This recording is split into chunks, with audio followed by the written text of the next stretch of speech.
Welcome, everybody, to the next episode of the Living Fast podcast. I'm your host, Weston, and I'm joined by my co-host, Jake Perkins. Yeah, yeah. I was waiting for him to, say what's up, but it's all what's good. Up, guys? He's here. We're here with a very special guest. This is actually, the podcast never went live, but this is his second time on Living Fast. Absolutely crushed on the first episode, but this one's going to be even better. But so by all means, just, stay ready, because this guy has a pretty epic story in terms of how he got to where he's at. Before I get into it, I want to remind everyone that this podcast is presented by Locked In, the ultimate high performance brand for high performers. So if you want to get locked in, like everybody who, is on this podcast, and unlock your competitive edge, go to getlockedin.com. And by all means, my main value is that all the guests and all the people who come on this podcast get the best deal. So by all means, if you decide to get locked in, make sure you use code LIVINGFAST. That is the best discount code on the store. I want to make sure that everyone that listens to this podcast gets the best offer in terms of what we offer at Locked In. So by all means, use that discount code, get locked in today, and you can be on your way to unlocking your competitive edge and genuinely getting the most out of life as a high performer. But let's get right into it, not waste anyone else's time. And how we do it, Living Fast, Ioan, you're pretty familiar, is, genuinely coffee chat style, very low pressure. We really want to hear your story, what you're all about. And I know you've been working on some pretty big things since we've been on this podcast, so let's get right into it. But before we get into what you've been working on currently, let's start off kind of your story, because as I said before, it's pretty freaking epic. So run us through how you got here and, essentially, your story from start to finish in terms of being an entrepreneur and absolutely killing it in terms of health and wellness. I appreciate the intro, Weston. And thank you for having me on again. And for everybody that is tuning in, or even Jake, we just met. My name, Ioan. Really weird name, right? Ioan isn't the most normal thing, isn't like a Sean or an Alex. And that actually ties well into my story because, well, I'm not from here. I'm from a place called Bulgaria. Have either of you been to Bulgaria? Never been. Never been. Do you know where it is? Yeah. Yeah, okay. Yeah. It's in Europe. It's a small little crack to the left of Turkey, right above Greece. So Balkan Europe. And the reason why that's important is I was born in Bulgaria. I spent 5 years of my life in Bulgaria. And unfortunately, due to my size, I'm somewhat of a larger human. I was born with a condition called congenital clubfoot, super common. Around 1 in 3,000 kids are born with it, every 3,000 kids that are born. And in America, Canada, Europe, even in Asia now, the method to treat that is called the Ponseti method, which involves casting. And essentially what clubfoot is imagine your tendons, your ligaments, your Achilles, all these micro muscles and aspects of your body are not developed as you're a baby, like this ball of mush, right? Your brain's like wobbly and you don't really have core strength and your legs are flopping, can't even walk. And what happens is in the embryo, if your ligaments, predominantly your legs, push upon your mother's sac, the leg is born twisted. So I came out and the entire foot, think of a normal foot that sits down, was completely inverted. Whoa. So couldn't walk, obviously. And my mom had me. The doctors, they were like, whoa, what's going on? My parents freaked out. And they said he has clubfoot. Great, had clubfoot. They're like, don't worry, go home. It'll fix itself. Which unfortunately wasn't true. We come back my mom came back to the hospital 3 weeks later and they said, he needs operations. And at that point, the doctors changed my life forever because they charged my mom around 20,000 USD to actually sever my Achilles with an operation I didn't need. And this is because of the policies in Bulgaria, post-communist era, as a lot of countries, Slovakia, Serbia, even in Greece, you'll hear this a lot. There's a lot of corruption. Right. And that corruption stems systemically, mafia, doctors, you name it. So that's the predominant reason why. People have to survive. Wow. And it's not the doctor's fault, nor do I have any hatred for him, nor do I even know his name. But he did that to collect more money so that he could survive. I had that first operation, and then 6 months goes by, and it gets worse. So actually now I'm at the point where I should be taking my first steps, and the foot is actually growing in complete disproportion. So they take it, they cut it up, they tear the Achilles, and they slap it on. And essentially what they did was they made the Achilles shorter to yank it up, right? Achilles is a long, very long tendon. And they cut it and they yanked my foot up like this.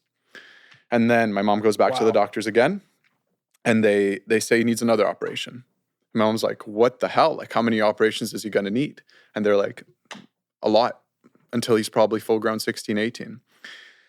Go through the second operation, nothing changes, still having troubles walking. And at this point, the internet started becoming a thing. So luckily, my mom looked up clubfoot, looked up Ponseti, looked up all these things, and found a treating doctor called Dr. Zhivkov in Bulgaria. And he was affiliated with one of the best doctors in the world, which we'll get into in a sec. That is Dr. Pirani. He's in Surrey.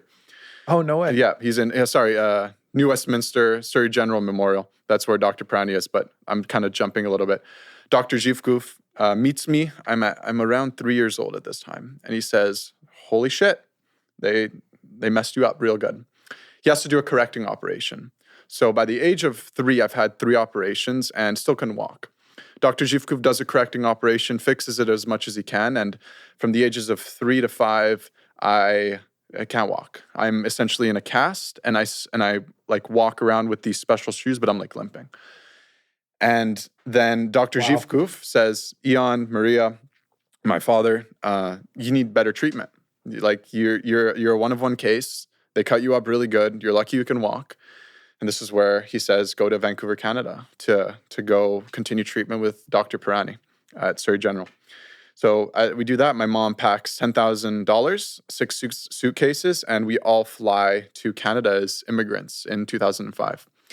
At Surrey General Memorial Hospital, I am in weekly physiotherapy with Dr. Zhivkov for an extensive period around, I was 5 when we came here. I was in physio until around 12. And at 12, throughout all those years, we're talking over 900 hours of physiotherapy, just working on the leg. I also get diagnosed with scoliosis. So scoliosis is your curvature of the spine. And because my hips are not level because of the Achilles being cut, they said, hey, you need to level out your foot in order to stop the scoliosis, the curvature of the spine. Otherwise, you're going to need back surgery. Now, I don't know if any of you know this, but back surgery is the most dangerous operation where doctors all around the world actually get their patients to sign off on the fact that they may become quadriplegic or paraplegic because every nerve runs through the back of the spine. Wow. Very dangerous operation. And at that time, this is really where I think one of my key characteristics of grit really clicked. And mind you, the story that I'm telling you is the sequence of events. I do not remember that much out of all of this. I think it's because it's trauma or stress. Yeah. The brain of the child being developed throughout all those core years. I'm just telling you the timeline of the record-based events. So this is one of the core memories that I had at around 12, 14, when Dr. Pirani is like, hey, we need to fix this scoliosis, otherwise you're going to have another operation. My mom's obviously like, hell no, we're not doing that all again. And essentially what Dr. Zhivkov does is he tells me to get on this board, Dr. Pirani does, he tells me to get on this board. It's slanted 20 degrees. And the goal of this board is to stretch the foot. So before I couldn't even stretch my foot at all. I couldn't do this at all. So I couldn't move it around. I couldn't do circles. Like, this is crazy that this is even working.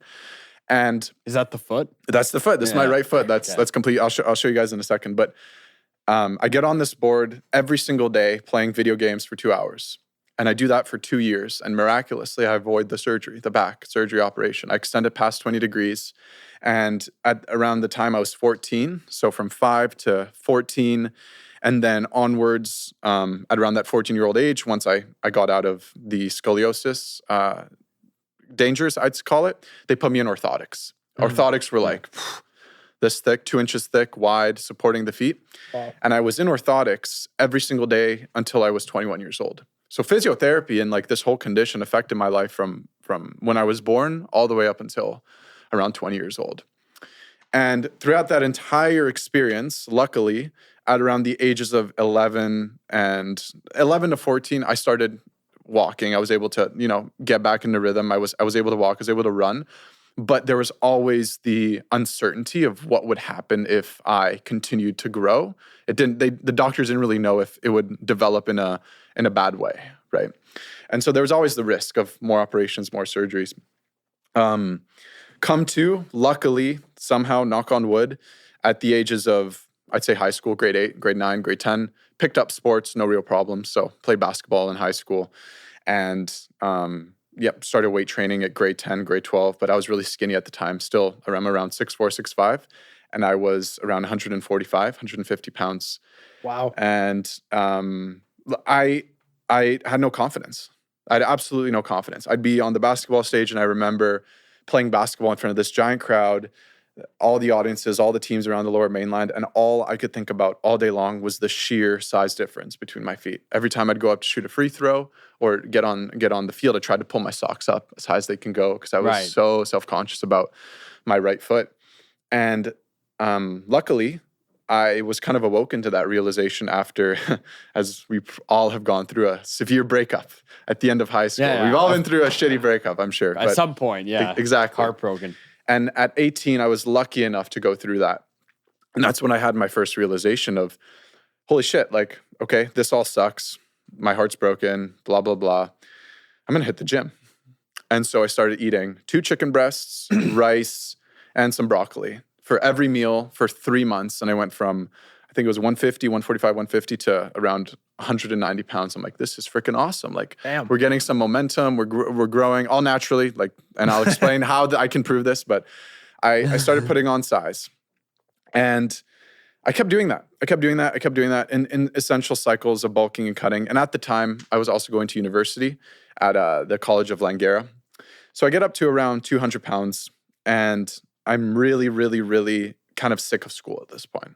I got 53 in macroecon by a 5'1" professor that's yelling at me about how GDP is a function of this, and you can't take into the account of the black market or foreign trade. This is the formula for calculating something. He's an econ major. Yeah, I remember, bro. Yeah, so in my head, and you'll learn this about me, or you might know this already. I'm really hard-headed, not stubborn, but like if I know something is unconceivably true, I'm not gonna reject or let anyone sway my opinion. Yeah. Like, for example, I don't think that's a good way to do economics. If you're not being holistic about the whole picture, don't even freaking do it in the first place. Like, let's sit down, let's do it right.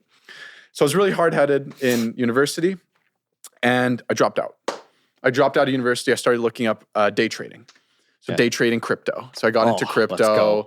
I was swinging 100x crypto futures. What? I didn't know this. Yeah. I was swinging 100x crypto futures, USDT to Bitcoin. Let's go. With $2,000 leverage. So you get liquid. Leverage. Yes, leverage trading. I never leverage trading. Okay, you're a different breed. So I was all in on it. So that was my first, I was locked in on it. Yeah, let's go. Plug it. That was my first real aspect, I'd say, of like trying to make money myself. And again, this is around the time, I know the timeline it's an extensive timeline. This is around the ages of 20, 21. So I drop out of Langara, and I'm also working out as a lifeguard at the pool at the time. And this will relate to the story in a bit. And I was making good money. I was making like $35 an hour as a lifeguard. So I had lifeguarding. Yeah. How long? A couple of years ago too. Yeah. That's good. Yeah. So I was working at the pool and like doing all this day trading guru, make money online stuff. That was the first taste. The Sigma male stuff. Exactly. Long story short, day trading didn't really go anywhere. It was kind of like I realized that it was way too stressful, and I couldn't fathom winning $2,000 in a day and losing $2,000 in a day. I had around 10K to play with. And this was from an extensive amount of just saving up. After one faithful day at the pool, as I was working as a lifeguard, I dropped everything and I quit. And the reason why I quit was because of bureaucracy. If you've ever worked for a city or an environment where like there's management, there's no margins for profit or any of these things, it's just la la land. Yeah. So I got fed up and sick with it. Luckily, I hadn't stopped pursuing my athletic ability. And around the time I quit the pool, we'll backtrack a little bit to, I said I was gaining weight. I got up to around 225 pounds naturally. Wow. And at that crevice, I went to the pool and I swam 25 meters and I realized I couldn't even breathe. Like, I'm this big guy and I can't even breathe for 25 meters. I'm not even that healthy.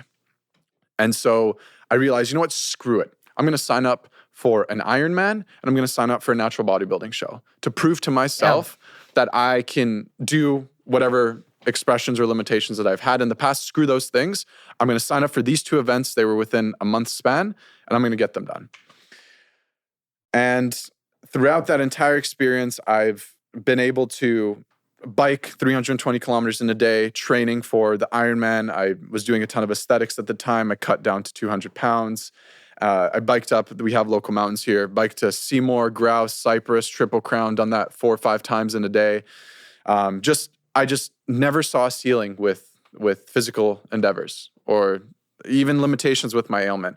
And luckily, in the first Ironman that I did, Calgary 70.3 Ironman, it was during COVID and it was during wildfire season. So the air was smoky. The air quality index was around 270. Right now we're at like 7. Wow. Luckily, get into the race, great swim, go onto the bike. I have a 40th in the race on the bike, so I'm really strong on the bike. Then I get to the run, and I blister at around 3K in. But long story short, I just pushed through, and I ended up finishing 12th in my age group for the Calgary 70.3 Ironman with 1 year of preparation. I had some cyclic fitness before that, but 1 year preparation. And then That's impressive, man. Yeah, thank you. Yeah, and then for the bodybuilding show, I ended up winning the Most Inspirational Journey Award, as per everything that I've kind of spewed up here. I didn't end up placing because this was during COVID, so there wasn't like a rookie or an amateur class. It was just kind of like a mix of open. So there was around 11 competitors. There was these guys that were like 27, 29, shredded, full natural. And WNBF stands for World Natural Bodybuilding Federation. So they test urine, blood, polygraph, you name it. So fully natural. I wanted that seal of approval behind my name. And it's a 10-year timestamp as to the competing huge event. Social proof for someone that, looks at you and like, I want to achieve that. And then, you offer them obviously a service that, but you can get into that later, but yeah. Yeah, I appreciate that. So luckily, social proof is huge. I think in this aspect or this stage of my life, we kind of jumped a lot. But throughout the figuring shit out phase, I realized at that moment in time when I was 20, I'm like, holy shit, okay. No one really knows my story. No one really knows what I'm about. I haven't done anything cool. Let's change those things. And I kind of went all in on that. And that's really where, after I got the Ironman and the bodybuilding down, I knew that I had some credibility. So a couple months go by and I say, fuck the pool, I quit. So I quit the pool full-heartedly. I have no source of income, like zero. And the thing I jump into right away is personal training.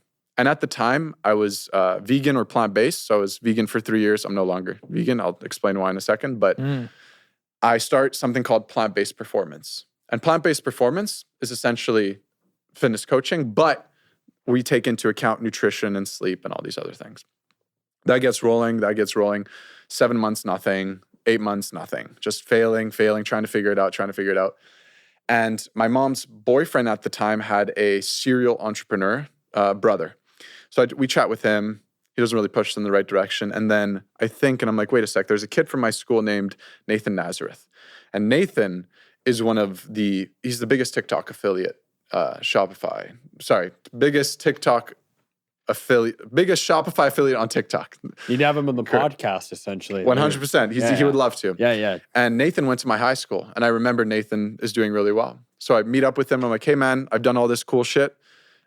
Is this something that, you need help with? He's like, yeah, absolutely. And so I start coaching him.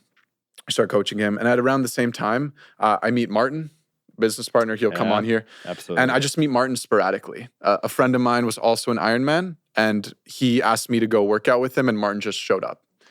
Anyways, we'll get back into that. Nathan. I get on a call with Nathan once a week. I do his meal planning. I do some meal preps for him. Like I deliver them to him from Richmond to Vancouver. And then one day Nathan gets on a call. He's like, Ioan, Martin, I don't have freaking time for you guys to sit on a call with me for 1 hour a day. Like, not trying to be rude. An hour of my time is a lot. It's worth a lot. And this isn't worth it. I'd rather you just do this all for me.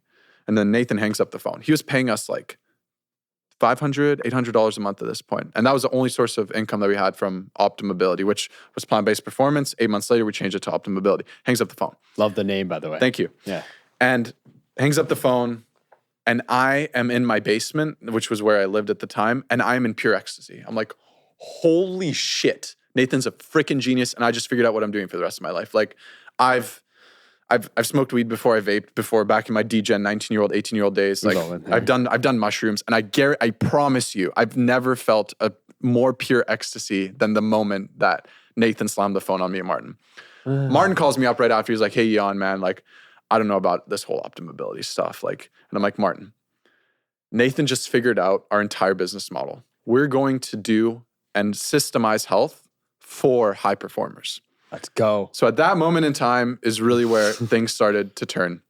And essentially what this means and how we can tie this into kind of where we are now, so I can stop spewing and we can have a more of an engaging conversation. Epic. Yeah, we're so engaged into this. Keep going. Okay, I appreciate it. Is we essentially figured out the 3 biggest pain points for honestly all of humanity, but currently for our offer, this is the pinnacle of people making north of 6 figures a month, owning a 7+ figure business. And these pain points are as follows. The first one is don't waste your time, okay?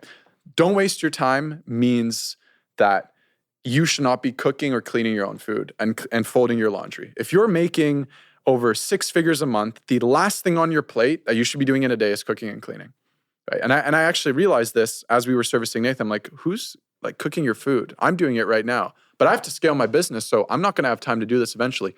Holy shit, I'm going to train somebody to come in your home, shop for you, cook for you, clean for you, organize everything, and be like your mom number 2, because you don't live with your mom anymore. And I bet as hell you miss her because because you work from home and there's no one really here. It's just everyone misses the mom. Yeah. So that was the first aspect of the business, and that's what we currently offer, which is the in-home automation piece, where we'll find somebody that comes in your home, cooks and cleans for you, and we manage, install, hire, and train them. All A+. It wasn't A+ in the beginning. There was a lot of mistakes, which we can dive deeper into. The second aspect of the business, which actually ties into the veganism, is everything doesn't work. When I was vegan, I watched one movie, Game Changers. Game Changers is the name of the movie. Netflix. Yeah. And my good friend, Samantha Gosel, she's really good friends with my girlfriend, showed me this movie. And I'm like, holy shit, no saturated fat, no trans fat in my arteries means I'm going to go way faster and I'm going to be super strong and great and I'm going to be a great triathlete. So that's literally the only thing that made me go vegan, which is why I'm saying I'm really hard-headed. Especially you're like Netflix doc. It must be true. Exactly. And the reason why we use everything doesn't work as our second staple piece is because there's so many fads out there. Keto might work for you.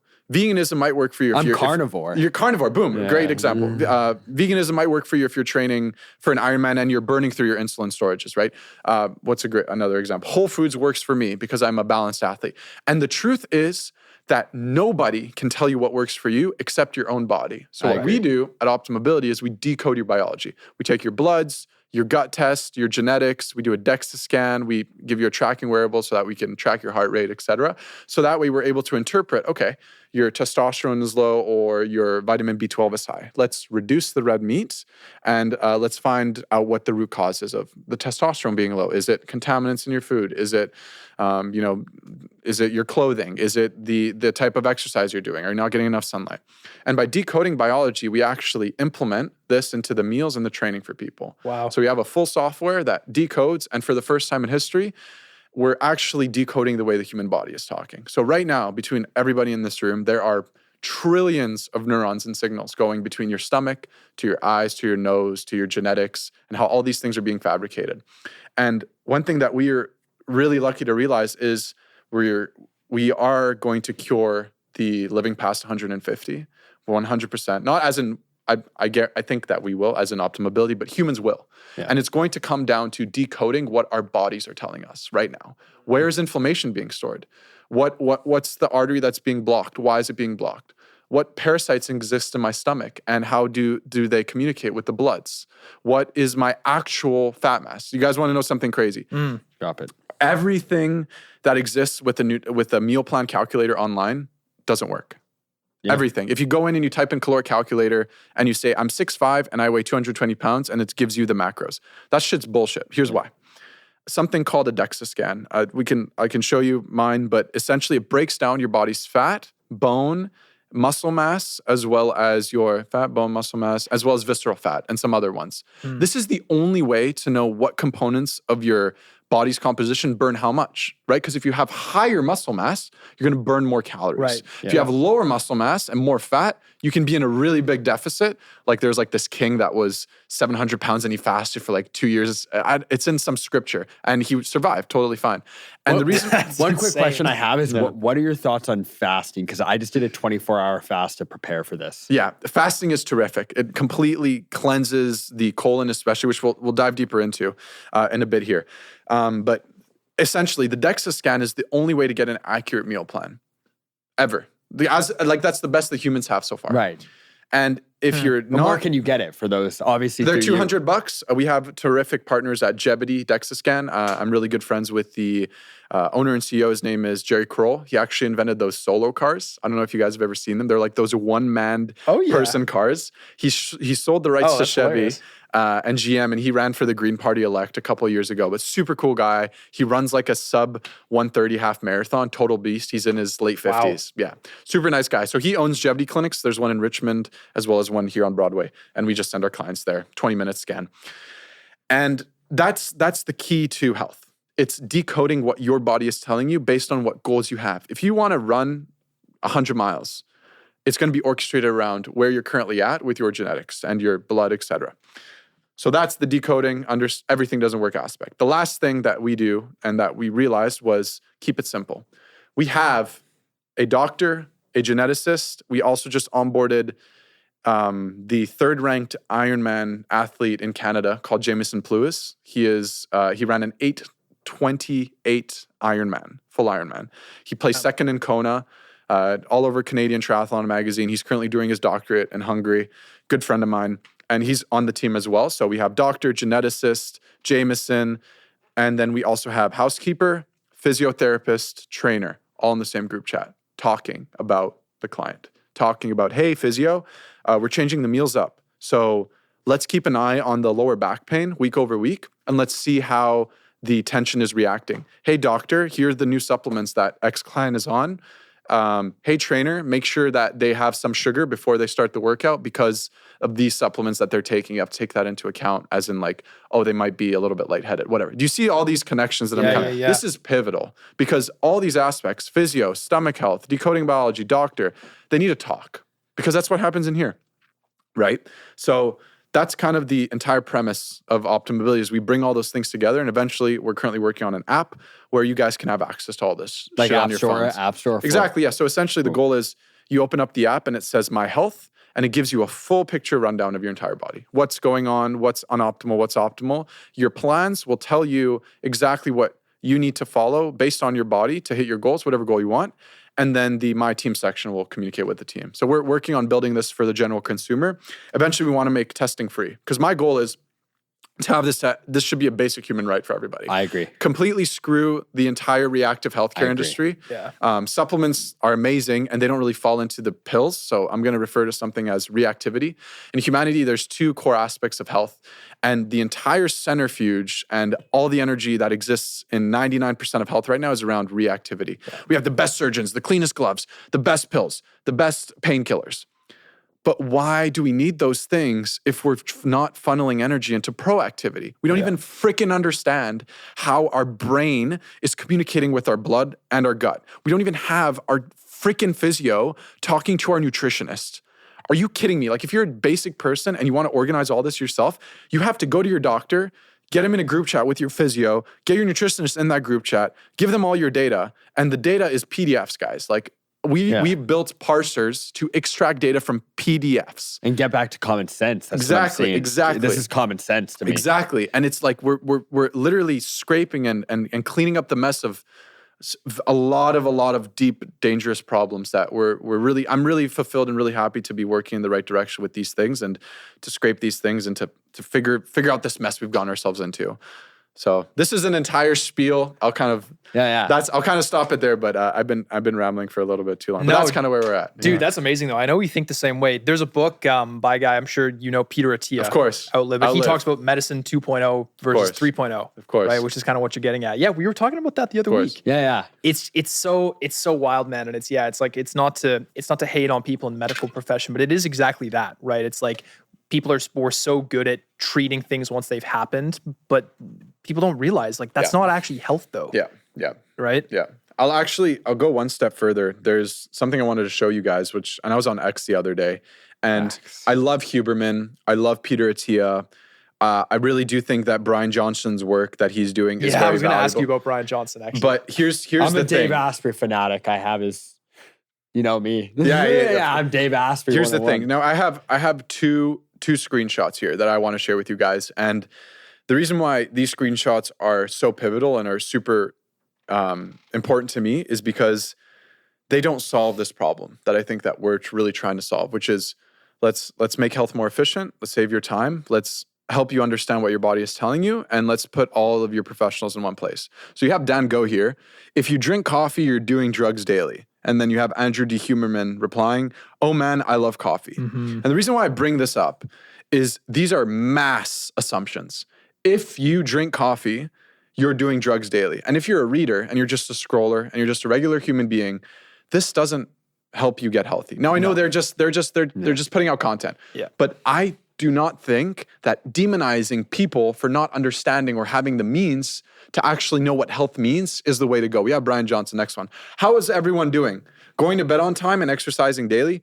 If I'm an oil worker in Alberta and I have a kid at home and I have to work 19 hours a day to sustain my family because I came from a welfare childhood, if I read this, I'm gonna be like, fuck this guy. He doesn't know what I'm dealing through. Yeah. And that's the problem is I truly fundamentally believe that the people that are at the epitome of health or health influencers are actually in their own little bubble. sure. And the bubble I that they're agree. in is locked, and it's like, okay, I'm this god in a way. They're and locked people, in. Yeah. and people listen to me and I have authority, and like I'm just gonna do more science for the rest of my existence. And I don't think that's gonna solve our problem with humanity's fundamental crisis with health. I think it's gonna come from, hey, how can I make what I'm doing applicable for all humans? But Yeah. do you also think part of it is with these influencer types that everything is so sensationalist, right? Like that's the way you get attention is you take things to the extreme. 100%. And it's why you have so many people where it's like, seed oils are the most toxic thing ever. And then you have this other guy where it's like, oh my God, the vaccine. It's all so on the extreme edge of the 100%. spectrum, right? So you get pulled around. Like I used to talk to my wife about this a lot. Like the amount of people we talk to about health and they're like, honestly, my biggest problem is I just don't know where to put my focus 100%. because this guy says this and I kind of trust him. I followed him for a bit. This guy says the exact opposite. It's 100%, crazy. Yeah. Right. Well, most of them are there's one thing they're doing at the forefront, which is behind all their decisions, is I want attention. Yeah. I'm online. I want attention. I want my social media brand. I want me to do well. Great. Make money online. I freaking love that. That is the core centerpiece of the information that they're providing. They're not there to help you, unfortunately. They're there to make a statement that causes a reaction. Yeah. The second centerpiece is if you're not doing science and you're doing guesswork, you will fundamentally continue to go in crevices. Okay, It's like a business, right? If you're running ads or if you're launching a new campaign and you're not looking at how many people are looking at the ads or responding to the emails and you're just continuously launching them, you're never going to find success with it, which is fundamentally the problem and how elusive all these things are. Is I don't give anybody health advice. I say, you know what? The best way that I can help you is just explain to me in vagueness some of your problems, if that's with your running form or with your digestion or with your breathing, and I'll point you in the right direction with what tests will give you some clarity on those problems, because that's science. Yeah. The moment you decode somebody, the way we do it is mobility assessment, max heart rate test, gut test, blood. There's a lot of things that we do to get the full picture, as much as information as we can. If you're not doing those things, you're just following what someone else is saying. Yeah. Yeah. Which is ultimately foolery, which we don't want. No, I find that super interesting. And, it's funny you mentioned these influences because I did watch Brian Johnson's documentary and I didn't find much value in it to so to speak. But tying into that, I also, as I mentioned before, I'm a big fan of Dave Asprey. And, I actually looked up his opinion on Brian Johnson and I think it's actually aligns very well with what you said, and kind of want to know your opinion on what he said. He said, Brian Johnson, one thing that he sells is kind of the blueprint. That's his whole brand. You go there, it's kind of every human, if you do these things, or if you have olive oil every morning, you're optimal. Or if you, if you eat this diet, if you eat me, kind of sells the all-in-one. And I like your guys' approach at Optimability. I do know a little bit about the business, as you know. And what Dave Asprey said, he responded, the thing with Brian, he's good for the industry because he's bringing, like you said, they're really good at getting attention to the issue, be better, healthy, get healthier. So he said that's good. If you get more people thinking that way, they're going to make a change. But the problem with Brian is he's kind of saying like, go do these things and you'll be good. But the thing is like, I could go do the same thing. I can post my biomarkers or post my things online, but my situation is very different from, someone else. If you did what I did, you'd probably be in the toilet all day. 100%. So he's saying, like, get back to the testing aspect, figure out kind of what is best for you based on the data, based on, testing, based on your own, biomarkers and stuff like that. And I know you guys are huge on that. And, Dave Asprey really hammered that home. And I really align with that as well. So, like, maybe you can dive into that a little bit, how you guys are changing the game in terms of, those tailored approach. Dave Asprey has identified a really key point here, and that is that most people suck at being healthy. And there's undeniable fact that Brian Johnson helps those people, which is awesome, right? Like, I'm somewhat speaking out of an area of ignorance for, hey, if you've tried to get healthy and you're in somewhat good shape and you continue to like fail, try those 3 things I talked about. But totally true. The reason being is because there are core non-negotiables: eat high quality meat, have glass, remove plastics. The key non-negotiables that substantially increase your quality of living, 1 billion%. But that doesn't solve the problem. It helps remove the impact of the problem to some extent, which is actually not the solution. The solution is making and having all of these things so damn easy to apply, you don't even think about them. Right. You sign on somewhere, you click a button, and then boom, your whole household is clean based on your budget, for example. Not clean, but it's replaced with the high quality cookware and things. So it's equipment and protocols, and the bare basics are a very good stepping stone towards, okay, what does the rest of this system look like? Because it's a very complicated system, and it's very, very, very delicate. And example I've used for years is, you can have the best doctors in the world. You can have billions of dollars in testing. You can have the best food in the world. You can have your own cattle in your backyard. You can have the best water system in the world, free springs, right? But if you have a herniated disc, everything crumbles. Crazy. If I didn't treat my foot and I was still immobile, none of those things would matter. So this is a very delicate and ingenious orchestration of existence that we're actually decoding. And people love to be at the forefront of that and being like, oh yeah, health is just do the Brian Johnson blueprint and you'll be good. But that's just, it's marketing and it's really good marketing. A lot of people. Yeah. You say keep it simple, but people love to almost oversimplify if they can. Yeah. Right. Yeah. Yeah. So it's a fine balance of knowing what to simplify and knowing what to dive deeper into, which is the focus. Oh, go ahead. Yeah. I was going to say, so somewhat selfishly, but also not so selfishly, because I know it's a problem that a lot of people face. Yeah. Low back pain. Yeah. Right. And it could be non-specific low back pain. It could be from an injury, whatever. I had a disc herniation, L5S1, and we had a conversation about this a couple of weeks ago. It's literally the catalyst event that opened my eyes to, if it's okay to say this, how fucked the medical system really is. I went to physios and so many people that didn't have a fucking clue. Yeah. But I'm curious to know from you, because you happen to mention herniated disc. Yeah. What are some things that you would look at as you start to approach recovering from an injury like that? Yeah. We've had a severe plethora of injuries. We've had your father's, actually, his dad was one of our clients. He had the shoulder problem. I don't know if you remember that from swimming. We've had a full Achilles tear, which we're actually dealing with right now, full hamstring tear, a lot of problems. Yeah. And the core fundamental root of the injury is, the first thing that we do is figure out, okay, how the hell does this happen? Did this happen under the circumstances of not warming up? Did this happen under the circumstances of daily movement and mobility? Did this happen under the circumstances of, okay, you were walking, you got hit by a car, you can't do anything? So getting down to the root fundamental cause of how do we make sure that this doesn't happen again? Yeah. For some of those things, you can dive deeper into them. After that, for something along your case, what we would do is first deploy a physio or a doctor, the best treating specialist, let's say it's a muscle tear, to analyze the severity and tell the client, okay, this is really bad, or okay, you can stay at home and just have treatment at home. Based on that, it would get escalated for an assessment to our doctor right away. He's in kits. And then afterwards, immediate adjustments to the meal plan. So the housekeeper would flush more antioxidants, for example, within the meals, reduce they don't really have bad food in the diet, but like get them on higher protein, for example, higher BCAAs, aminos, things that help healing remedies. Potentially look at peptides if it's really serious along those lines. And then weekly physiotherapist check-ins and markings with the progressive reports, because that's a really big problem with physios is they'll come in, they'll see you, they'll wash their hands, and then it's the same thing over and over again. And what we actually derive from the physios is every time we get their notes, we kind of stack those notes and we cross-reference that with the training and the nutrition and see how the client's progressing based on those things. So it's like a full team tackle and approach. But the biggest pivotal piece is like the beginning. How did this happen? How do we make sure this doesn't happen again? And what aspects of where you were when you got injured to being injured, how do we get you back from here and if not better?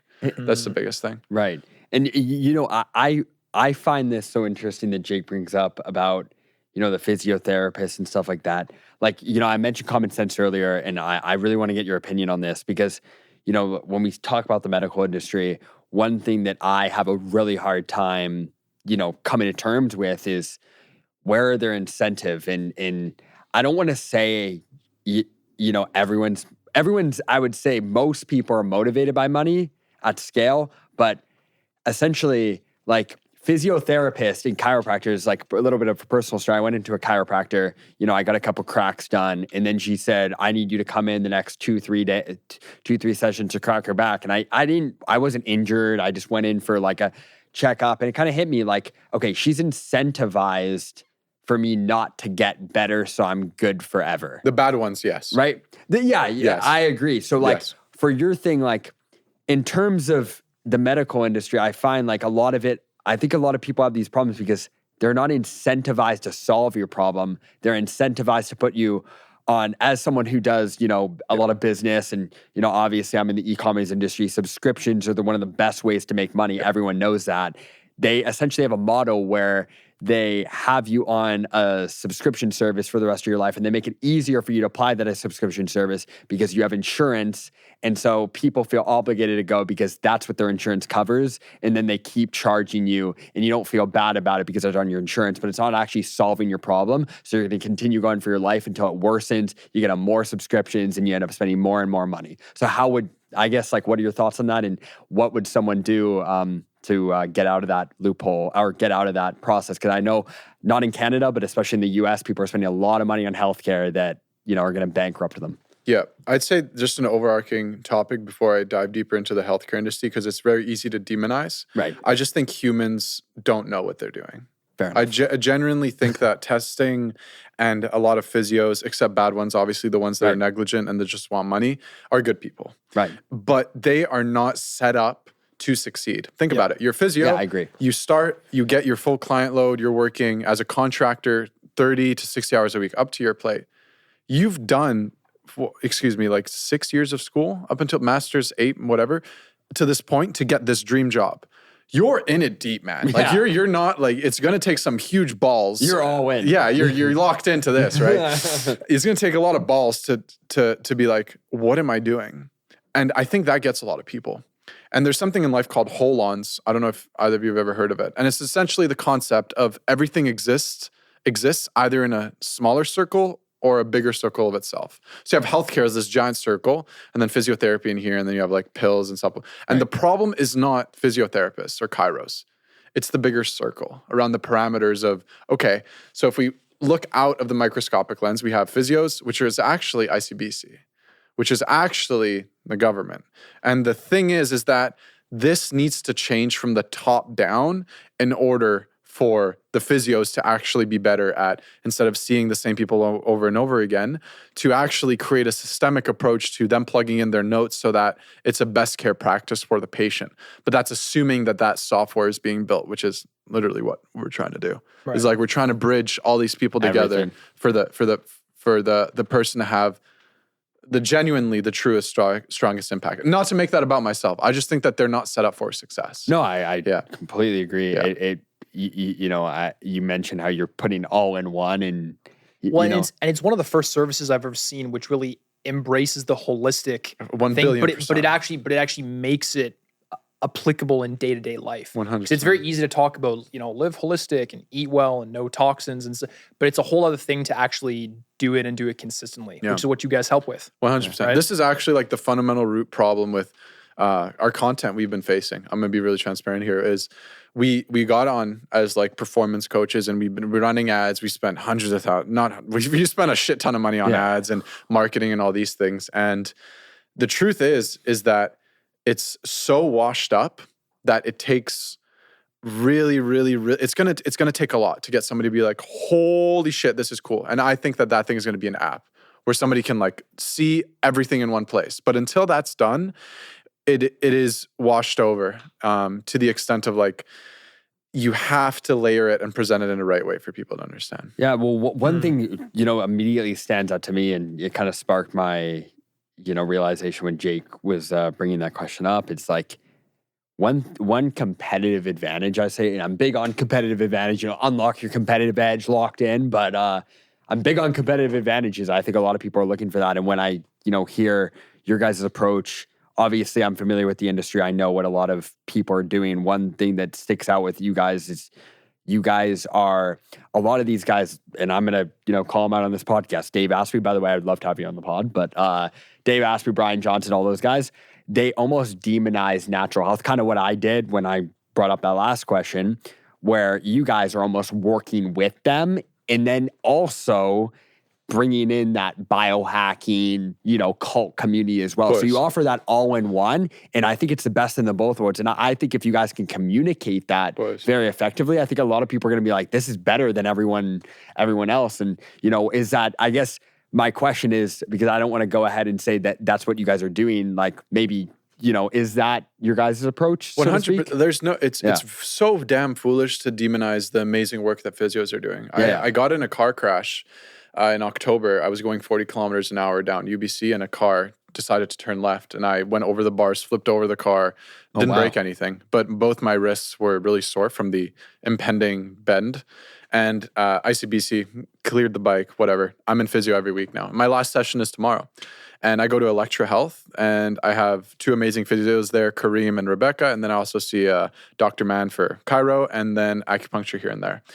And the work that they do on like, Ioan, this is your damn problem. Like your anterior tilt, your knee, this is like causing your body. That is, you cannot replace that. And if you're going to sweep that under the rug or demonize that, you're being foolish, and you're omitting something that is very valuable to people. So some people need a physio. Right. What's important is the bridge of how and what the physio knows about the person before they even see them. Think of how damn frustrating it is for a physio to see, no offense, an obese person that doesn't do their exercise at home. No matter what the hell the physio does, that obese person is doomed for the time being until they take their shit in their own hands. But fundamentally, the physio can't help them change. So they need that all-in-one approach. Of course. They need the physio, then they need, the diet. They need access to it. They need the insights from the all-in-one approach. And what we're leaning on saying is like, hey guys, your current health plan or what you're currently following, let's say somebody fills something in, is only around 2% accurate. Right. Are you comfortable with your whole life, the only vehicle for the rest of your existence,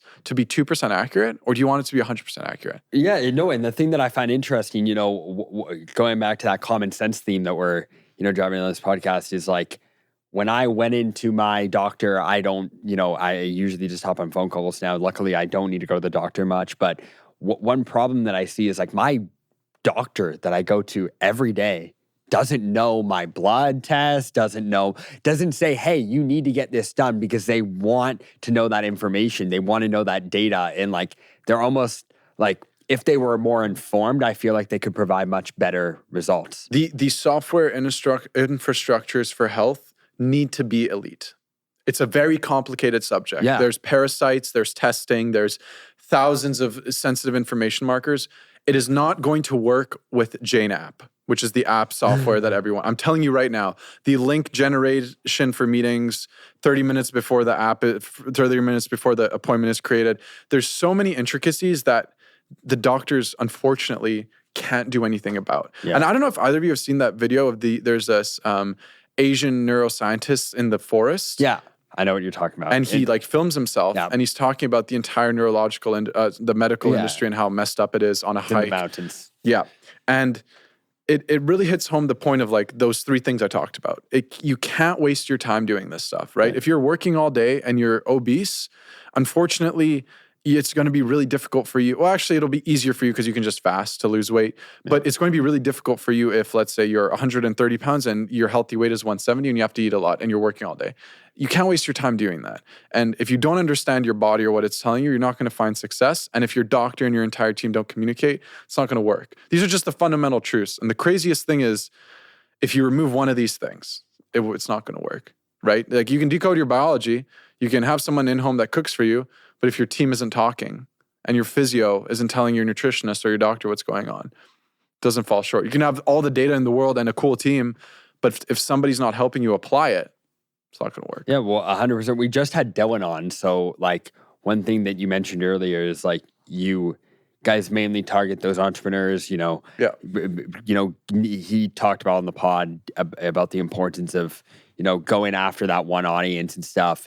Are you guys looking to, like, why do you first go after those entrepreneurs? Great question. And second, do you eventually want to expand to the general public and maybe offer tier offers? Because I know you guys offer the one Optimally all-in-one. What's kind of the goal with that, and, you know, who are you targeting in terms of long term? Yeah, we actually had a pivot pretty recently. Currently, our main stack offer is our housekeeping offer. So wherever you are in the world, we'll install a housekeeper chef, train them, manage them, either 2 visits a week, 3 visits a week, or 5 visits a week. So that's been doing really well with the entrepreneur guys. Then we have the full suite, which is like the whole team, the full testing, the housekeeper as well, all that. And then what we're going to be looking at as we build our software, we have a developer working. Shout out to Ioan, he's in Indonesia, super cool guy. He's working on the software. Yeah, shout out to Ioan. He's working on it for around 4 hours a week. Once that's deployed, we're actually looking at going after corporate incentives. So corporate companies that have a stainless steel kitchen in their office and actually deploy the housekeeper in there for the entire A or B list suite. But also go after the healthcare industry and say, hey, we have all this cool data about people, and we can actually guarantee that we will offer you better premiums so that you can charge people less money that are actually healthier. Wow. Those are just some of the aspects of avenues of how we're going to continue to scale. But currently, like, this is going to sound really crazy to say. It's 2025. That story at the pool, that was 4 years ago. Optimability has been a thing for almost 2 years. Yeah. So things are moving. They're moving quick. They're living fast. Yeah. Time needs to catch up. So, you know, one thing at a time. We're right now we're really focusing on let's find the best damn moms that we can that cook the yummiest food in the biggest cities in the States, and let's have 5 of them ready to go at all times. So that way, as we scale up that offer and go for gold, we're able to provide an amazing service that a lot of the highest performers in the world can lean on us and say, Optimability is fucking legit. They hooked it up. I trust these guys. I'm going to connect them with my friends. So if you can hit the top of market, it becomes a lot easier, cash reasons and just ability for mass abundance at the general consumer level eventually. I 100% agree with that. Yeah. Like when you aim high, almost like, I don't want to say like aim for the stars, you aim for the moon, you land in the stars. Obviously you've hit the moon, and now, you know, helping out the stars, it's not as hard. Yeah. I mean, the full, like, I see our offer in 20 years looking like this. So we have a full-time housekeeping robot that cooks you any Michelin star meal at home with whole foods, as it's all imported, free-range, grass-fed. You have a Neuralink type chip that's implanted into your big artery that live data tracks your cholesterol, testosterone, all markers. The only marker that we have live right now are HRV, heart rate, and respiration. There's thousands of markers that we have the ability to eventually will get live. That data is fed into a device that automatically changes the meals in the home as well as the plans based on your goals, and it's all done for you. So that way you're in tune with what your body's communicating to you. That's an epic future, man. And a really, really cool way to use AI. Love that. We're using it a lot right now, but that's what we're working towards. Yeah. I got 2 things for you. So I'm curious, first one, what do you feel like is the biggest roadblock for the average person who needs to get their health in order but is struggling, from what you guys have seen? I would say great question. I would say the nature to organize the most pressing problems in which order. So let's say you have a back pain, but you also have bloating. It's very difficult for the normal consumer to come in and say, hey, I have this, and this problem. Right. What do I do? Like, what do I do tomorrow? So I'd say that's like the biggest core problem.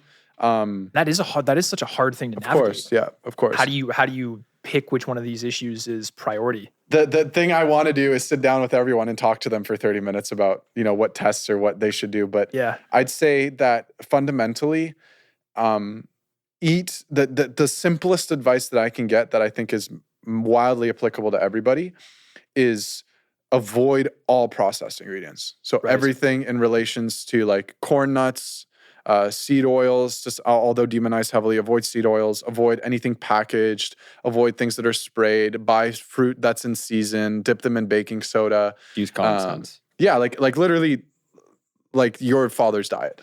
Eat what your dad eats. He hunts his own elk. He has his own farm. He has his own water source. And the core fundamentals are water and food. Yeah. Once you dial in those things with, let's say, rice, legumes, meat, and chicken. Like I literally rice and free-range ground beef almost every single day. Like it's the same damn thing over and over again. I have New Zealand grass-fed protein powder that I put into whole milk. Sorry? New Zealand's the best. Yeah, exactly. They have the highest standards. So the food aspect is just go as clean as you can afford. So that was actually going to be my follow-up question. This gets into an interesting topic of some of the economics of this, right? Because I love eating that way as well. I think it's phenomenal. But I know there's a lot of people who will say it takes a certain income level to eat that way, especially 100%. In a city like Vancouver, where 100%. You can buy shit, corn-fed ground beef for 100%. Fucking $4 a pound. The grass-fed's $10. Yeah. So how do I do this? So like, what would you say to people that are like, yeah, I hear you, but gonna sound like an asshole and say you have Alex Hormozy on the internet and you have thousands of levers for information on how you can make more money. Yeah. And I think that is something. It's a fair answer. And that is something that is really blunt, but there are always ways to figure out the money problem first. Because people say, okay, I have this amount of money. Well, that's just an idea of the value that you're generating month over month. The next month isn't guaranteed. The month after that isn't guaranteed. That number can change. We just have to figure out how do we go about changing that. So before I tell people, hey, go buy all this natural expensive shit, look at money and look and really, really, really deep down and set aside if going to 12 West with your friends is worth $500 or if a really good grocery trip is worth. Like I don't really eat out much, for example. It's not something that I spend money on. But look at the core fundamental problem is, okay, I'm having trouble living in abundance. What does that mean? Abundance in our realm of reality is money to some extent. So that needs to be looked at first. I got to address that. Yeah. Right. No, I think that's a great answer, man, because I do think that perpetually trying to solve, for example, the health problem with a very limited scope of reason, that's always going to be stressful. Of course. Look at Brian. Like he has millions of dollars. Yeah. LeBron James, millions of dollars into his body. That's price is going to fall, but it's not going to fall to your level. You need to do some work in order to get to that point. But honestly, Costco is a great option. You have like California rice. It's a big quantity. It's bulk. You have those 3 packs of, I think it's organic. So maybe not. Yeah, it's organic. It's not grass fed, but it's better than like US tar poo walking around.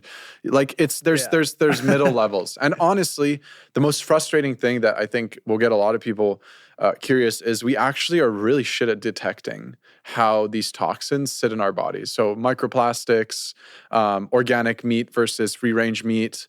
The human body is a crazy survival mechanism. Look at smokers. In my mind, I don't know if you guys will agree with me, but if in my mind you're hacking 11 of those death sticks a day, you should only live for like 3 weeks.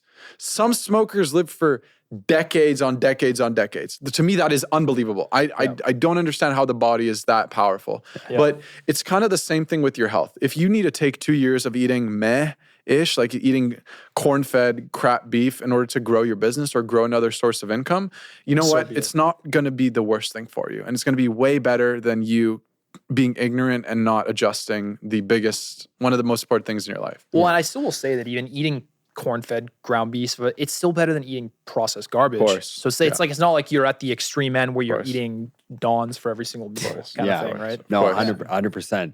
And like I find that, perspective so interesting because like, a lot of people, that's maybe one of the number one, I just want to say straight up excuses. And I want to give a shout out to my little brother because he also use that excuse on me all of the time.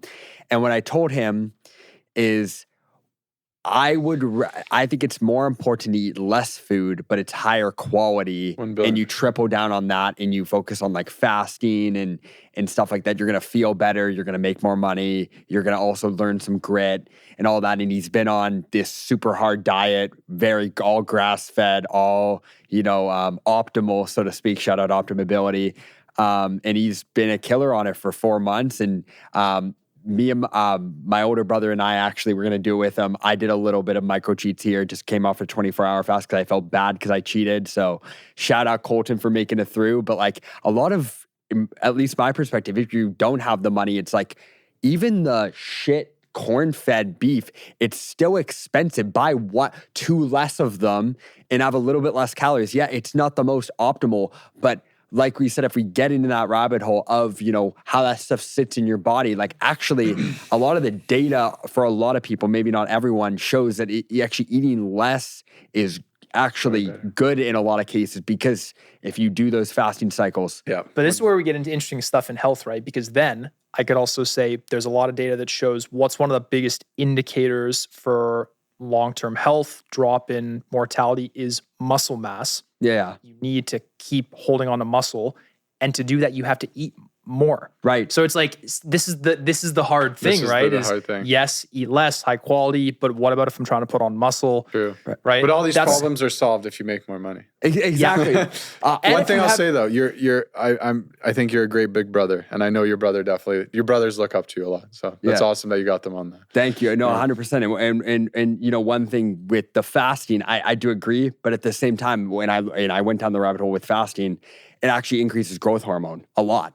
So like in terms of muscle mass, like when I went carnivore over the summer, 4 months, I was eating less calories. Yes, I was eating protein, but I wasn't eating that much. Like honestly, under eating my calories, I got stronger. I did lose 4 pounds. A lot of that was inflammation. A lot of that was fat, and I got stronger. My bench went up 10 pounds. Like that's fucked. Like I was 150 pounds benching 2 plates and a 25. That's like fucked to me. And I'm not trying to flex that I bench over 2 plates. It's just like the fact that my bench went up when I'm eating that, I think a lot of it is to do with those hormones and to do with that. But I did want to ask another question follow-up, but we are at an hour and like 10 minutes. So I think it would be perfect time to do our halftime break, little halftime show.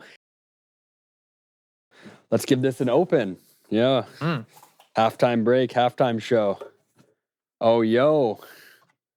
Welcome to the Optimability family. We are thrilled to have you on board. Here's a little something to kickstart your journey, packed with essentials to fuel your performance and elevate your wellness. Prepare to unleash your full potential, and let's make greatness happen together. Sincerely, the Optimability team. Hell yeah. Oh, whoa. Let's go. What do we have here? Give that a look. It's a full here, Jake. What do we got there? You got some mouth tape? No way. Yeah. No That's way. sick. I've never used mouth tape. Yeah, so there's like for sleeping. Yeah, for sleeping. Yeah. There's the black ones that are, I forget the name of them. Hostage tape. Yeah, there you go. Yeah. But they're just expensive. We found that to literally work the same way. Yeah. Very cool. Yeah. What are some of the benefits of that? Just better breathing? Just nasal breathing, yeah. Nasal breathing in general throughout all endeavors of health is where most of the oxidization happens, which is a lot better than mouth breathing. Last night I read some mouth tape, so going to be using that. It's crazy. I actually own that same roll of mouth tape, so I'm going to double down. Nice. Amazon, right? Yeah. Yeah. Locked in. Very locked cool. in. Give it to Jake then. Yeah, Jake, you got this one. Sure. This is All you. right. Yeah, Appreciate it, brother. Okay, Thank you. next thing. Jake, this is you too. Yeah, got some toe spacers. Toe Yeah. spacers. Yeah, No so those kidding. actually changed my life. Yeah. Give him a go. I actually noticed Sell you're it to wearing him. pretty wide. And Yeah, I was they're wondering if that barefoot was shoes. why, right? So they have no support in them. So I used to wear orthotics before, and actually the premise of barefoot shoes was to get and train my feet to support themselves for the first time. And it took 2 years of like somewhat uncomfortability and pain, but now like I have no more like problems or anything. So I have a question for you actually, and this is something I've tried to figure out, and I'm curious. Do you feel that, so for example, I'm wearing these Chelsea boots, they have a little heel. Do you think that can impact things like back pain? Of course, yeah, because your natural level of think of humanity and all of our evolution up until 200 years ago. We were in similar footwear, or we were barefoot. Or like sandals that were completely flat. And the way your feet actually respond to the ground, and you'll feel it in barefoot shoes, is it's a neurocommunicator. Okay, this is cold, this is slippery, this is coarse. I need to like grip in a certain way. I need to adjust my tension in my knee, my quad, in order to make sure I don't fall here. A lot of that connectivity, as well as the electrons from the earth, is disconnected when you wear shoes. Especially your center of mass, especially being somebody tall, once it's elevated, is completely different and actually proportionately changes your hip structure, back, etc. So with barefoots, it actually removed like my scoliosis, my knee pain, my pelvic tilts, and it's a key fundamental practice that I try and push everyone towards. So do you think a shoe, for example, just like a basic Chuck, a basic Converse, does that do the job enough, or is that still maybe not even quite flat enough? Well, we can look up the Converse, but what you'll notice is the width of an actual foot shouldn't be restricted. So like a hand, right? For a hand, you can go and grab and you can hold, and your foot is actually designed to function the same way. And you would never ever tie tape around your hand here, because that's obviously going to inhibit the way that you hold. And another crazy thing is, like, imagine if these two fingers weren't working. That would affect the entire bicep, tricep, forearm for the rest of your life, right? When Like he says is do push-ups like this almost. Yeah, exactly. And you have no balance. Exactly, yeah. So it's a key fundamental root. And like, this is one of the things that's fairly inexpensive for, we were talking about like health getting expensive. These are $50 on Amazon. No way. And I use them I for gotta the get gym. that. I gotta get the name of that shoe from you. They're Hubi Bears, funny enough. And I have Vivo Barefoots as well, and a ton of other brands. But honestly, like a great Amazon $50 brand is going to do a lot for the feet. Yeah. This Take it slow, though. Interesting. Yeah, 3 months, it's going to feel weird, but it's going to feel right. Take it slow, but also run a 25K a month into having them. But I mean, I'm happy I asked that, because I've thought that, and like logically, I kind of always knew in my mind. I'm like, I'm sure this is, of course. But I mean, the Chelsea bit's like, it's the narrow toe, it's the elevate. I'm like, yeah, these are probably not the best to wear all the time. Yeah, there's field grounds as well that I have similar boots that are stylish, that are still barefoot, and you would never know. So there's a lot of companies out there. Yeah, it's just very niche. So I got some nose strips for everybody. These are all Jake's, because I got nose strips at home, and I went. Okay, so talk to me about the nose strips. What's the benefit? I use those same ones. It's crazy. Yeah. So actually, I thought I had a deviated septum for the longest time, and then I went to the nose doctor. I'm not even going to act like I can pronounce the name of the nose doctor, but it's like, anyways, he looks at my septum. He's like, "This is picture perfect. You have no problems." And then he does a test, and actually what happens is sometimes as you grow, you'll actually get skin on your nose lining that will inhibit the really small air holes that exist up here. Nose strips help elevate some of that skin and provide more airflow so that you can easily nose breathe while you're sleeping at night or zone 2 training, running, etc. So it just helps. Yeah. Very cool. Yeah. That's awesome. You guys got 100% hot and cats. My sleeve's going to be dialed. Oh, cool. You got some blue light glasses. Those are not the tinted ones; they're just the clear ones, so you don't look like a giga nerd all the time. But Jake, that's you too, because I'm taking has the all hoodie. this stuff. I'm taking the hoodie. You're taking the hoodie. I'm taking the hoodie. Yeah, and I think that should be it. There might be another mouth tape. Yeah, that's awesome. Well, you know what? Like, as somebody who has went down the health rabbit hole, you definitely. Is this the package that people get when they sign up? This is what they get as a free token of appreciation. You have to loosen it quite a bit. I have the same problem. We just send this to them once they sign on as a little surprise. Locked in X Optim Mobility. We're locked in here. Yeah. So this is one of the last not packages, but we're going to be redoing this because of the new offer. So. We're gonna this get is like the one new of the last offer. ones for you guys. So yeah, let's go. Well, you know what? Like, as somebody who went down the health rabbit hole, I slept with nose strips, mouth tape last night to prepare for this podcast. I wear the barefoot shoes. I wore it yesterday. This guy's the one that got me on the barefoot shoes. Honestly, like, I never thought that I would wear barefoot shoes, but to, I guess, social proof it, it's like, I'm Garrett. You grew up with me. Would you ever picture me wearing barefoot shoes? Like Weston Zawada pulling up with barefoots. Yeah. Okay. Okay. Anyway. I was thinking, like, actually, yeah. I know, but you guys know me now. But back then, it was like I wasn't so. It was out of character back then. Exactly. I was a little bit out of character. Like, now it's not, though. No, it's pretty in character. It's in character because I'm like, I was so fixated on the benefits, actually. Like, I wore them, and then Noah told me not to run the 25K in them, and then I'm like, I'm going to do it anyway. Ran it, fucked up my feet, but also they got stronger. Now I run 5K here, 5K there, in barefoot. Feet are way stronger, body's way stronger, balance is way better. You know, like these guys. Have you hiked in them or like I've gone to not your hiked dad's? in them, Okay. but I've ran in them a long time. Try that and see. I think you'd really like it. It's a really enjoyable experience. It's kind of weird. It's like taking a walk, but like your walk is now an extra hit of dopamine. It's pretty cool. Yeah, no, and it's interesting because like I don't think I would be able to essentially like when I get older, I see when I'm 40, 50, like That's a huge one. these are things that people don't think of when they're young. They think of when they're 30, 40, when they have a problem. And that kind of dawned on me like, damn, if it hurts this much to walk in barefoot shoes, I need to wear them more or else I'm going to be immobile. Shout out Optimum Mobility. I'm going to be immobile. Yeah. A lot of people do have that problem. Couple years, and then they'll go in like 9-inch tall Skechers and would walk around with like crutches. It's crazy. Anyway, those are a huge shout out. So getting the toe space and getting stuff like that, definitely a good kid. And Jake's locked in. I'm locked in. I got a 6 stack here. Thanks, bro. I appreciate it. Well, you've been a supporter since day one, and obviously we want to thank you however much we can. Hopefully this gave you a little bit of appreciation. Well, let's get right back into it though. Now that we're finished our after break, I have a question that I've been meaning to ask. It kind of builds off what Jake was saying at the end there. It was about AI. Yes. Like one thing I remember, I'll never forget. We pulled up in I think it was Noah's car.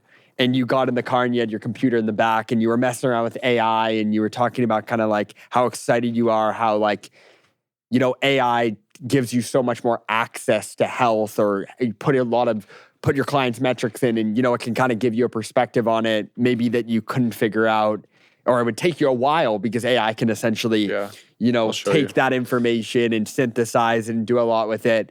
And, you know, I know Jake mentioned that you guys are using AI and I find that, you know, the next level up with health kind of all in one in terms of, you know, you're building an app, you're obviously, you know, doing a lot of things in terms of pushing the bar in health optimization. I'm someone who's a big believer in AI. I know a lot of billionaires say that, you know, if you focus on AI, if you automate things for other companies, you're going to be successful. AI is essentially going to transform the things doing it and you're embracing that. And I want to go into like, you know, how are you doing that? And also like, what's your goals with that in terms of AI? Because I think a lot of people are going to find that interesting. Yeah, well, AI is obviously a fad umbrella term right now. And I think a lot of people aren't really too keen on understanding the core fundamental root cause of it. So I'll just kind of explain what that is. It's to process information faster than our capacity. That's what it is. It's, okay, our brain is connecting all these millions of things at once, and it stores information in an okay way.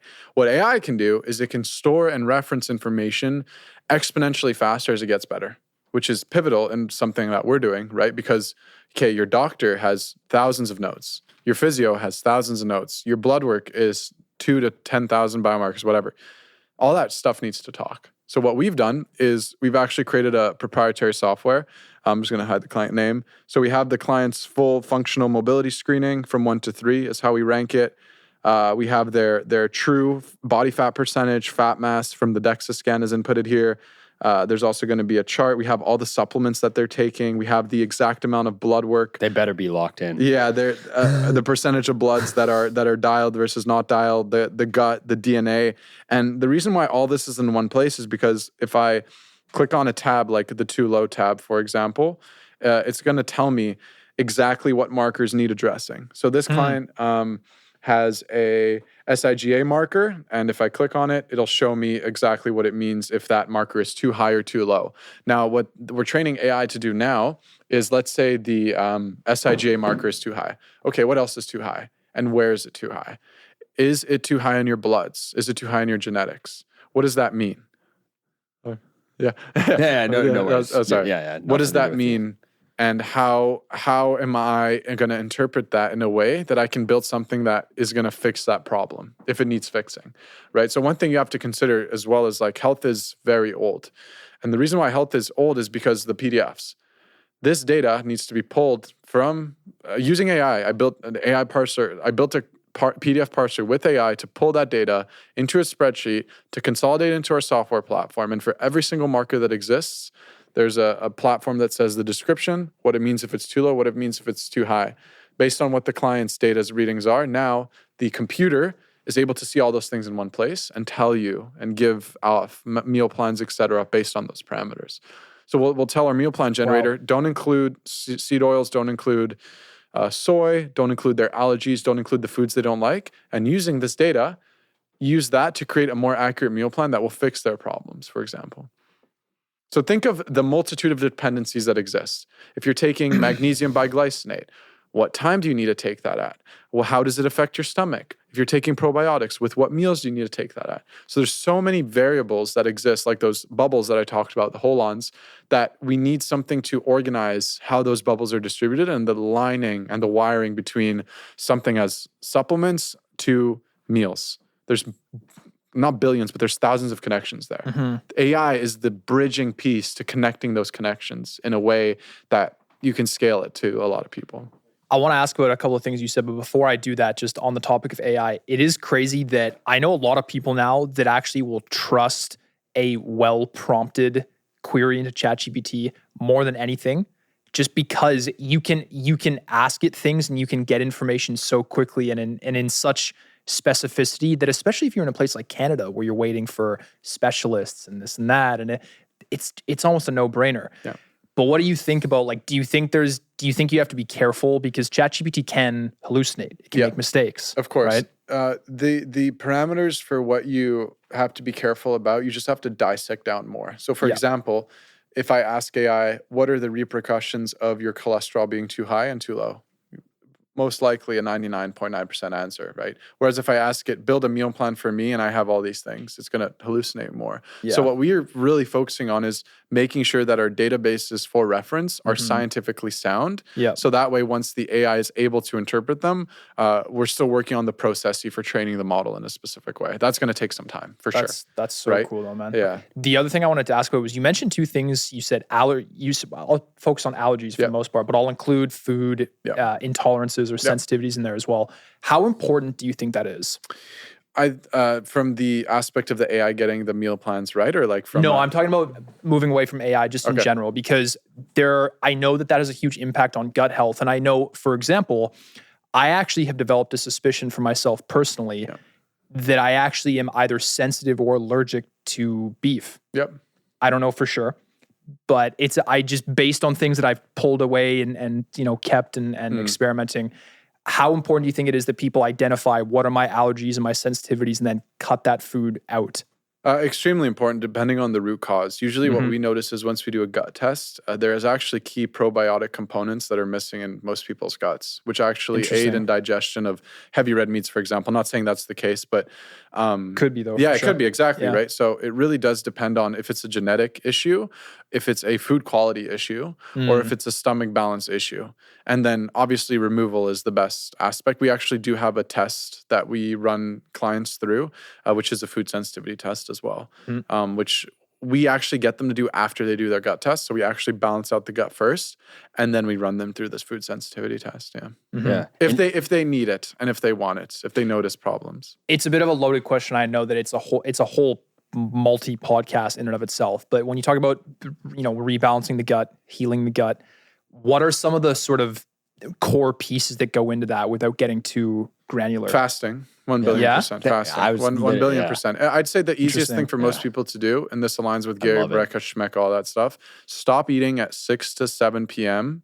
And do not eat until 12 p.m. the next day, unless if you're a high performance athlete. Like you're burning through 3,000 to 4,000 calories a day. Your stomach needs a break. And the processes, which I'm not going to get too deep into, that happen, especially with insulin rising. This is why vegetarians and vegans have a lot of problems, because their insulin's always spiking.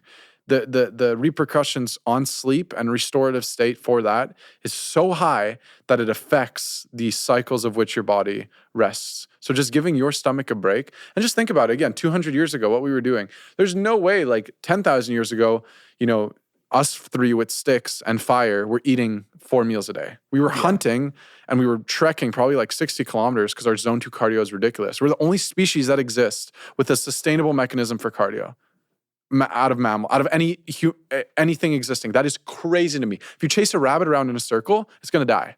We can continue to walk forever, theoretically speaking. That's insane. And that's one of our survival adaptations, which actually indicates that we probably had to forage and trek a lot for food. Yeah. So by natural. adapting towards a 38 hour, 48 hour, 24 hour fast and giving your stomach a break, you're priming those aspects of our adaptation to re-kick in again, right? Whereas right now in the North American standard diet and the realms of which humans function with now, like breakfast is a made up concept that you really just don't need, to be honest. Unless okay, for example, I fast 70% of the week. I'm training for a BMO full marathon. I want to do it in 3 hours and 30 minutes. I'm burning 4,000 calories a day. Some days I'll wake up and I won't have sugar, but I'm going to have eggs just so I'm getting in my protein targets, or I'm going to have a shake.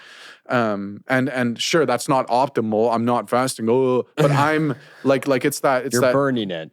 It's that second piece we talked about, which is everything doesn't work. Fasting for me might not work because of how much exertion I have.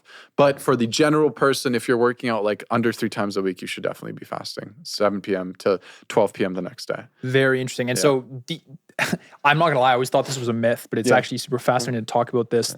So the whole idea that eating before bed is bad, that's very true. Yeah, of course. It sounds like 1,000,000,000%. Yeah. Why? Like you're just I'm you gonna can get a track big it I with your told you deep. so for my wife. Yeah. You like look at your deep sleep numbers. Look at your restfulness, your resting heart rate. You can look into Brian Johnson stuff. All these things that really do indicate that They all say that. Yeah. All No gurus. Solly's bagels after this. Yeah. I was literally thinking about that. Oh, man, shit. Split test it. See how you feel the next day. Write it down. Journal it. Yeah. Get a wearable. See what your heart rate's at. See what your body's telling you. One thing that I want to mention, two things. Number one, you mentioned wearables, and the reason I'm hesitant to get one myself is, and I want to know your thoughts. I remember last time I was with you, you gave me, and by the way, shout out Ioan, I have it on my phone, little bit of an EMF blocker. The radiation, Yeah.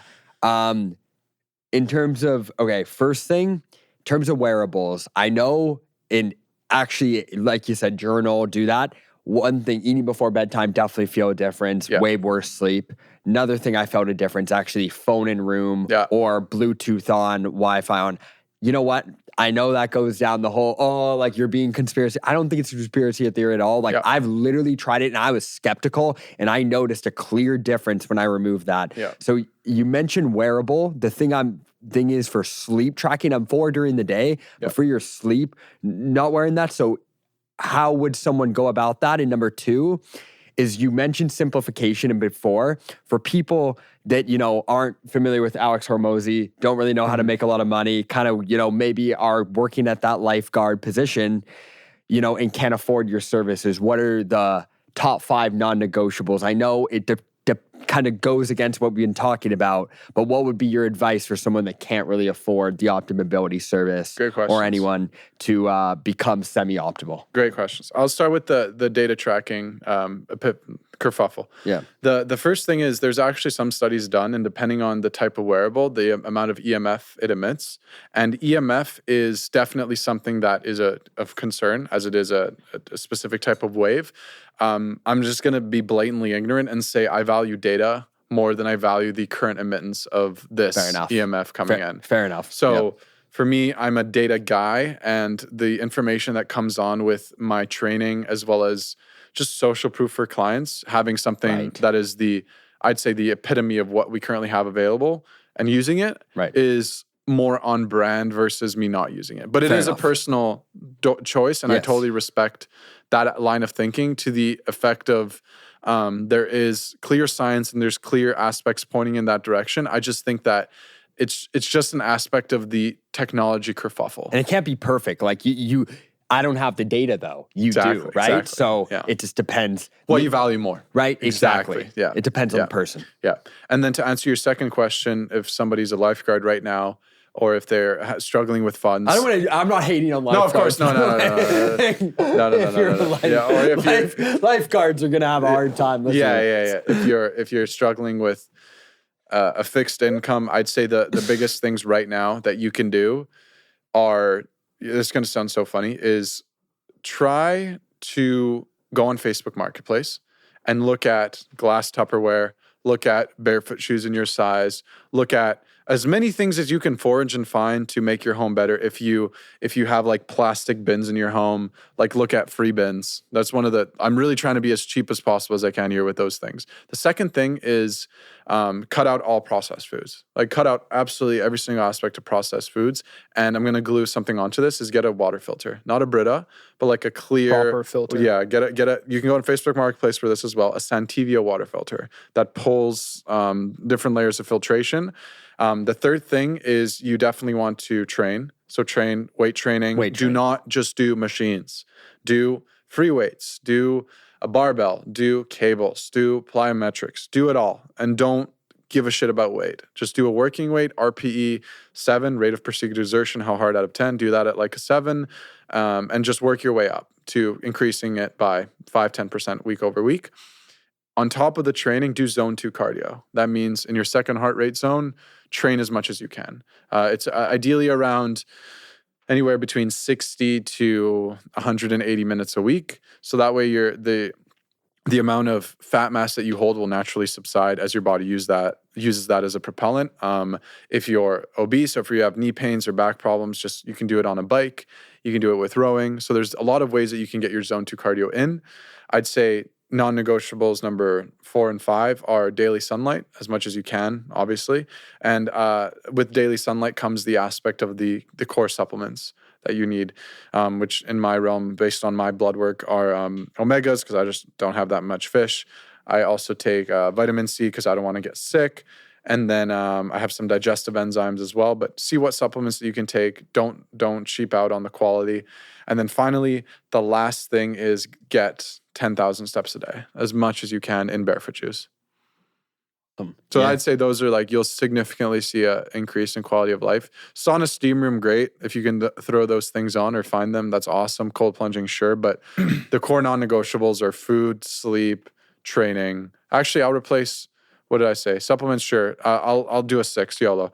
Get like 8 hours of sleep per night, ideally. But just like the core basis, mental health, nutrition, fitness, supplementation, and rest and recovery. Yeah, I love that. That's And an awesome list. You know, you mentioned one thing that you mentioned at the start of this podcast about, you know, meat and your history with it. You used to be a vegan, right? You mentioned that. And now you're eating meat. Yeah. Obviously, you met my dad. Yeah. I'm a huge meat eater. I'm a big believer in grass-fed meat. And I believe it's more of a gut problem for people not eating meat. And once they fix those gut, or a lot of it, what I found, at least from people that, you know, are my own issue, and also people that I've spoken to, a lot of it is like they either have they can't lower homocysteine levels, so they need like a certain amino acid to lower it, because then if they eat meat, it raises it, but it's not the meat that's bad for you. It's not, you have the amino acid that helps metabolize meat, so people demonize meat. So like, I'm a very pro meat guy. So I want to know kind of what was the switch. You mentioned you watched the documentary. You're kind of like, I'm full vegan. Now you're eating meat. Where do you stand on the whole meat? Computer lifestyle really changed it. So I was vegan up until 2 years ago, plant-based. And by computer lifestyle, I just mean being more sedentary. So sitting down and doing computer work with eating vegan or vegetarian, it is impossible not to spike your insulin. Right. Like, prove me a recipe that doesn't spike your insulin on vegan, vegetarian diet. It works if you're a triathlete, if you're constantly a furnace, you can get away with a lot. But once I realized that I started feeling like shit and just my insulin levels were all over the place, and I started really thinking down to my genetic lining of like what my ancestors probably ate in my specific area of where I was raised in Greece, Bulgaria, it was predominantly meat. And once I started getting back into that, I realized just overall increases in all aspects of my performance. And it's a complete protein. Plants are incomplete proteins, and you can eat a lot of them and to get a complete protein, but the sheer amount of volume and the amount of volume that goes through your digestive tract is high. And if you're sedentary for most of the day, as we are in the 21st century, it's not going to sustain you. It's not going to make you more productive. So those are kind of like the biggest catalysts. I'm not saying it doesn't work. Like I said, I'm not going to compare veganism to smoking because I don't think it's a good comparison, but the human body is a great tool. And realistically speaking, it might work for some people. It might not work for others based on genetics and blood work and all those things. But it didn't work for me for my lifestyle. So, but you're not carnivore. I'm not carnivore. So no. what do you go to for a go-to carb source typically? Just rice, or I do sweet potatoes or yams. I try and cut out gluten. Okay. I do notice some negative reactions to gluten, just some added sensitivity. So that I probably have gluten like 2 to 6 times a month at the most. Yeah. Yep. Yeah. Yeah, and then in terms of, optimum ability, kind of tying it back to optimum ability, like I think we talked a lot about the offer and what it essentially does for people. You mentioned, entrepreneurs that you're currently optimizing. I know you and Martin have some pretty big goals with optimum ability, and I don't want to put you on the spot, but I know you're prepared for it. And I kind of want you to share a little bit about, just for people that want to check you guys out and potentially become a client, I don't want to put a timer on it, but 60-second sales pitch for optimum ability, why, they should level up, and maybe if they don't have the money for it, maybe go to the Hormozy rabbit hole, get enough money for it, and reach out to you guys.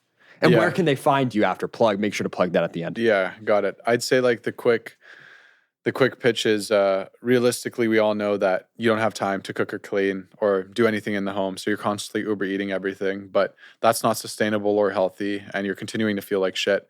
And every coach is just going to haggle you for your time, and you're not really going to have the clarity on what you actually need to work on. And ultimately, the coaches or what's available on the market is not a certified professional. These are just people that are hackers that are trying to help you out. And you need a team and you need a full system to digest the complexity of the quality of ingredients, the breaking down of the the breaking down of the biomarkers and all these things. And ultimately, that's what we do. So if somebody needs help with installing or managing that sort of system, or understanding their biology, or if they're feeling stuck with their health, that's kind of the solutions that we provide all over the world. Where to find us? Just optimability.com. It's a great place to go. Or Awesome. Ioan PV on Instagram, Ioan Popov on LinkedIn, or Martin Nikolov everywhere. We'll make sure to link all those things at the end for sure. And then follow up to that, optimability is, has this offer and currently helping a lot of people, and especially in Vancouver. I know them personally, as well as help my dad out and help me out indirectly, which has been fantastic. Where do you see this company? I know you guys have big goals. You guys often shoot to win. Martin's a power level. We'll have him on the podcast. You obviously dealt with, I find your story so cool, man. Like, having people tell you can't do something and you doing it anyway, bro. I live for that, and anyone who does that, man, like I respect the fuck out of them for that. So like I don't know, I just like me talking about it makes me happy. So I know that person, they genuinely don't let people shy them down. So what's the goals with optimability? Where I don't want to put a number on it. Where do you see optimability going forward? I don't want to say in 5 years. I can just guarantee this is I'm going to continue to work as hard as I can for as long as I can, and pour all my attention into aligning what I'm doing with optimability towards getting this to the point where it can subsequently impact the rest of humanity. And that's with an app, or it's going to be with doing this current offer, whatever that is. As long as we're moving more in that direction, that's not something that I'm going to subside in. And I'll make sure that if it is taken over one day, it's taken over by the right people and it's managed properly. And it's something that I see going very far. And I think that we're solving a good problem, and it's going to take, it might take 10, 20, 30, 40 years, but me and Martin are locked in for it. We see the vision, that we feel very aligned with both of our high performance backgrounds. And I just want to continue to funnel it as part of my identity. I want to continue to do public speaking and podcasts and personal branding and do ultra marathons and more Ironmans and all this stuff. And I want it to be reminiscent of that, because I genuinely think that it's missing in health. So whatever I can do to funnel my energy towards helping and creating something that helps a lot of people, I will continue to do forever. Love that. And I'm sure that's a mission a lot of people, strive to have and also get behind. So super excited for the future. But you know how we do it at Living Fast. You've been here before. And, the episode never went live. Great episode, by the way, but I think this one's even better. So, the guests aren't going to be too upset because obviously you've done a lot since then. But before I get into the final question of the episode, I want to remind everyone that this podcast is presented by Locked In. And this episode is presented by Optimability. Obviously, one of the most insane all-in-one approaches to health, optimizing high performers around the world. Definitely Locked In can get behind that. So it ties in greatly with our main sponsor, which is presented by Locked In, the ultimate competitive edge for high performers. So if you guys want to get locked in now, go to getlockedin.com and you can get your supplements and you can be locked in like everyone who comes on this podcast. But if you watch to the end, as I said in the beginning, you guys only deserve the best deal. You only deserve the most value, and especially the guests deserve the best value. So I want to remind you guys, if you use code LIVINGFAST, you get 15% off and you get my personal guarantee and all the high performers that back the company that is the best discount on the entire website. So if you guys want to get locked in today, go to getlockedin.com. And then if you guys want to check out more about the brand, you're not sold on it, go to livingfastpodcast.com/locked in, and you can check out all the awesome high performers that are involved in this brand because it's genuinely going to change the world. And I'm sure Ioan with Optimability, it's going to change the world too. So we can both get behind that. But as we get into the end of this episode, Jake and I are obviously very happy to have you on. But to finish off this podcast, I've asked you that before. So I'm going to give you two options here. You can kind of determine which one you want to take. I've asked you before, Ioan, how do you live fast? But you can answer that, or you can answer, why do you live fast? You can kind of take it however, or answer both. How do you live fast, Ioan? And why do you live life fast? I'll answer both. I think one of the keys to why I live fast is because I think that's where the most fulfillment is in life. I think if you're living slow, if you're living in ruts and circles, the mind has shown to degrade.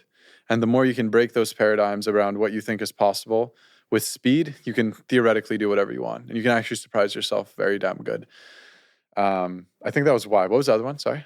How do you live fast? How do I live fast? Yeah. I live fast by removing as much decision fatigue from my life as possible. If that's with cooking, if that's with so cleaning. true. Yeah. That's a real problem. Yeah, as much decision fatigue, I remove it. I try and close as many books that I can. We all have books in a day, right? We have people that hit us up on LinkedIn. We have moms and family members that want to get coffee. We have business deals that need to be coordinated. We have client training plans. So I just do my best effort as to closing as many of those books as I can and making sure that I'm committed and not fooling myself into leaving those loose ends tied. Otherwise, I know that that's just asking for burnout. And the more I dial in my health and the more I realize and focus on alignment with my story and my brand and who I'm trying to help, the quicker those books close and I don't even think about it. So, yeah. I love that. Incredible. I love that, especially because you mentioned that this isn't tying into another question because that's kind of finishing up, but I do want to mention you say decision fatigue, and Optimability's offer definitely helps people not handle decision fatigue with the whole housekeeper and the systems. They got to make less decisions for themselves. So that ties in quite nicely. But I just want to say thank you from my end and pass it over to Jake. Thanks for coming on, brother. No, of awesome course. Episode. My pleasure. Thanks for having me. Yeah, bro. Keep living fast and stay locked in, brother. Let's do it. Yeah. Boom.